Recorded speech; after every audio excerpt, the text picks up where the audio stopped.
Billiard. I got so much motherfucking design on right now. Break it down, bring it back, make it clap. I got 3 old thoughts, new guap, where that damn bitches on my line, and you know they come strapped. Assalamualaikum warahmatullahi wabarakatuh. Perkenalkan, nama saya Ayusa Snairawan dengan NPM C0C023055 dan rekan saya.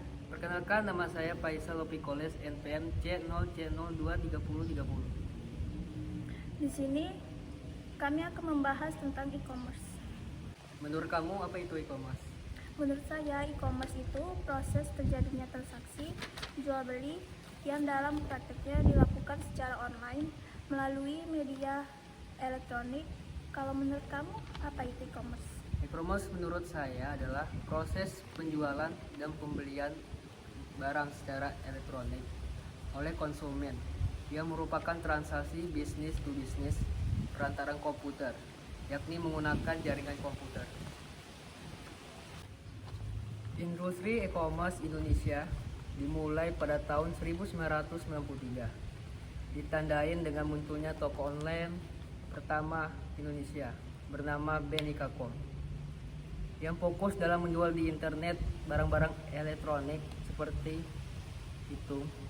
Pada tahun 2000 mulailah bermuncullah toko-toko online lain seperti Toko Bagus, Com.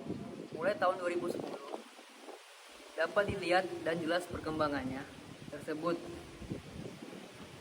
yang sangat pesat, di mana setelah tahun tersebut banyak e-commerce yang mulai bermunculan seperti Tokopedia, Lazada, Bukalapak, dan lain-lain.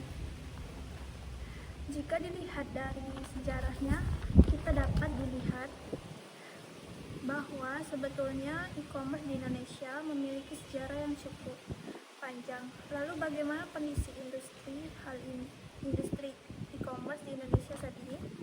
Kita dapat hal ini dari dua sudut pandang yang berbeda. Kita bisa menganalisis hal ini dengan melihatnya dari sudut pandang yang berbeda, di mana saat ini pemerintah Jokowi sedang membuat rancangan peta perjalanan tersebut sering disebut sebagai roadmap e-commerce. Kedua, kita bisa melihatnya dari segi bisnis, di mana kita melihat sekarang kondisi persaingan di e-commerce di Indonesia seperti apa.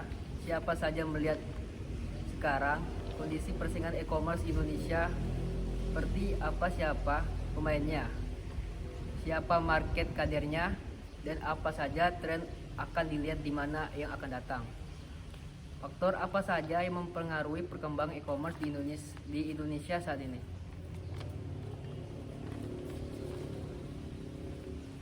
Pertama, pesatnya pertumbuhan penduduk. Kedua, peningkatan penggunaan smartphone. Ketiga, peningkatan penggunaan internet.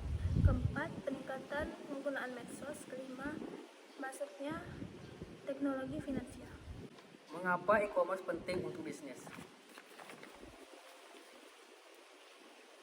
Jangkauan pasar yang jauh lebih luas, bahkan tanpa batasan sama sekali.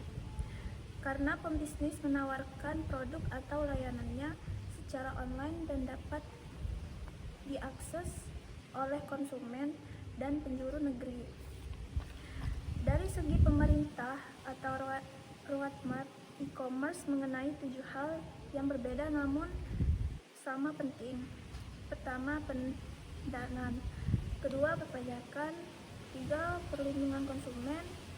Keempat, pendidikan dan sumber daya manusia. Kelima, infrastruktur komunikasi. Keenam, logistik. Menurut Anda, apakah peran e-commerce pada era globalisasi saat ini? Menurut saya, e-commerce dapat memberi penjual jangkauan global karena mereka menghilangkan penghalang secara geografi. Karena sekarang penjual dan pembeli bisa bertemu di dunia nyata tanpa terhalang lokasi, akan menurunkan biaya transaksi. Apa yang menyebabkan e-commerce di Indonesia berkembang pesat sampai saat ini?